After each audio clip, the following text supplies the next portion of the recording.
Hey there, welcome to LSAT Demon Daily. I'm Ben Olson. That's Nathan Fox. Together we're the founders of LSATdemon.com and our weekly podcast, Thinking LSAT. Here we have an email from Al.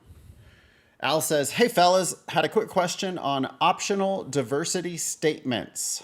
Do you think it should be read more prosaically, a la the personal statement, or should it be more matter of fact, like an addendum would be?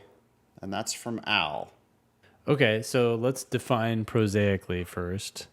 Yep. The word that comes to my mind is pedestrian, but you have the definition here. I looked it up because when I read it, I went, I don't think that word means what Al thinks it means. And I looked it up. Yeah, here's the definition you looked up. Prosaically means having the style or diction of prose, lacking poetic beauty. And here's an example. Prosaic language can't convey the experience. Similar words are unimaginative, uninspired, matter of fact. Matter of fact, which Al is contrasting prosaically to matter of fact. Yeah. So should it be more prosaically? Should it be more matter of fact? Or should it be more matter of fact? Exactly. Yeah. Al, you don't know what prosaic means. You were using it in the exact opposite of its intended use. That's okay. I make errors like this all the time. Really what I wanted to do is emphasize how valuable it is to use plain spoken language, use prosaic language. But using prosaic language does not include the use of the word prosaic when you don't know what it means.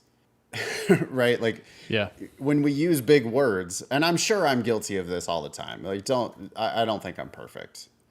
I'm sure I do this myself. But it's a warning that when people use big words, you fuck it up half the time. So, like, be careful about using fancy language, and you could just be a little more plain spoken. Anyway, you want to actually answer Al's question? Yeah, sorry. I was also just looking up Allah because... Allah, yeah. I'm guessing that's the same phrase that comes from a la carte, maybe, but either way. I think it means like as in. Yes. So in the style or manner of is the definition. Okay. Yeah. So in the style or manner of the personal statement. Again, it's just, I don't know. It's not precise and clear. Well, it's like, okay, I'm going to have to like. I mean, he started with, hey fellas, right? So he's being like conversational. He's our buddy, and he's just casually speaking to us. So it's fine, Al. We know that this is not like a document that you're submitting to a court or something. It's fine. It's fine, but I would also never say that, even to my friends. I don't know. I've never texted a la something. So yeah, I might have. I don't know. It's short. I like that. I do. Yeah, it's short. Anyways, okay. So should it be more matter of fact? Yes. I think so. I think facts are the best way to convey whatever it is that you're trying to convey. If you're trying to convey your experience and being diverse in some way, shape, or form, it's still going to be easier to believe that you have a diverse background if you give me facts that show that, as opposed to your subjective interpretation of that. Reasonable minds can disagree. Ben and I are not the only writing gurus in the world. Ben did used to be a professional writing teacher of actual lawyers, though. And, Ben and I have a similar taste, which is just fucking say what you mean in plain spoken, easy to understand language. And we're much more motivated by facts than we are by a bunch of dramatic conclusions. I mean, if you submit something to me for editing, the first thing I'm going to do is I'm going to take out 25% of the words without changing any of the sentences. I'm just going to take out all your dumb adjectives and adverbs.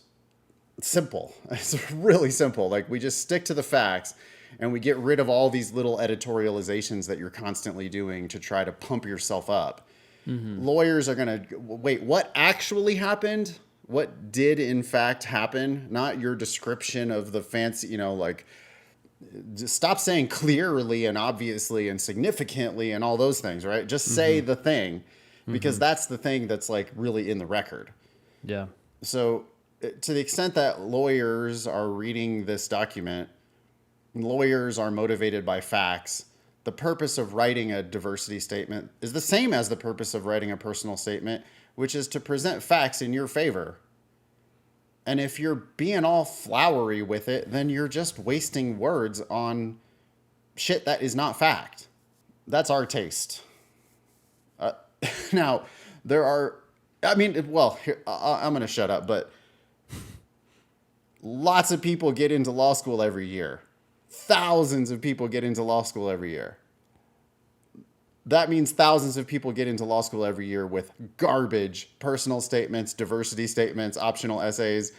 Like they admit all manner of bullshit to law school. Yeah.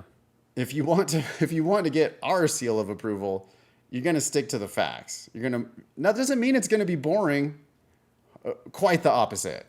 You're going to present facts that are compelling. Yeah.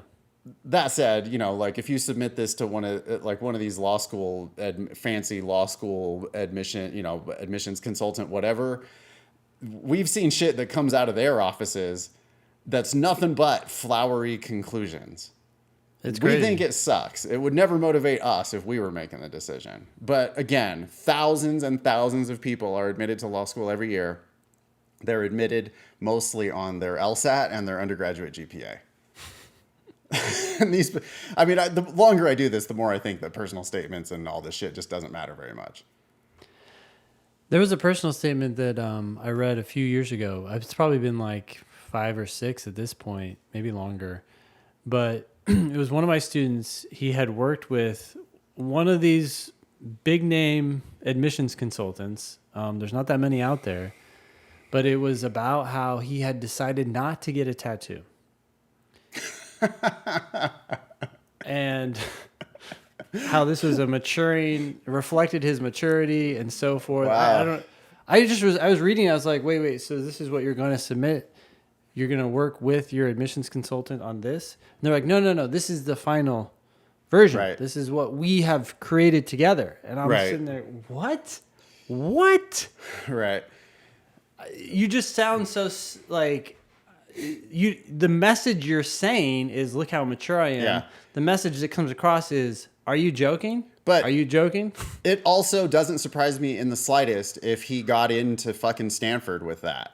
Yeah. Because even Stanford, which is a small elite school, Stanford admits 300 people every year for a class of 100 or something like that. Yep. Or whatever, 200 people a year for a class of 100. And so it's, there aren't 200 good personal statements that came into their office. Not 200 that would meet my standards and Ben's standards. Yeah. We have particular tastes. I mean, whatever. I don't know. I just don't I don't think a court or like a lawyer would be motivated by all of this flowery bullshit. Yep. But also law schools don't care because no one's going to see it.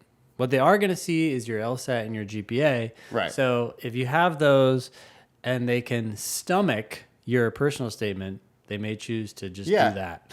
Right. And that's why our law school scholarship calculator is so fucking accurate. Even though it doesn't ask you what you wrote in your personal statement. There's 3 pieces of information. Yep. LSAT, undergraduate GPA, and then a checkbox for URM or not URM. And based on those 3 things, we have like a very high degree of accuracy on predicting admissions and scholarships to 200 law schools in 5 fucking seconds, like instantly, based on 3 pieces of data. Why? Yeah. Well, because those pieces of data, LSAT and GPA, predict how successful you're likely to be in law school, and they affect the law school rankings. Your personal statement doesn't. Yeah. So they largely don't give a shit. That's what we think. Yep. Thanks for writing in, Al. Email daily@lsatdemon.com if you'd like to ask us a question or share some LSAT or law school admissions news. Thanks for listening.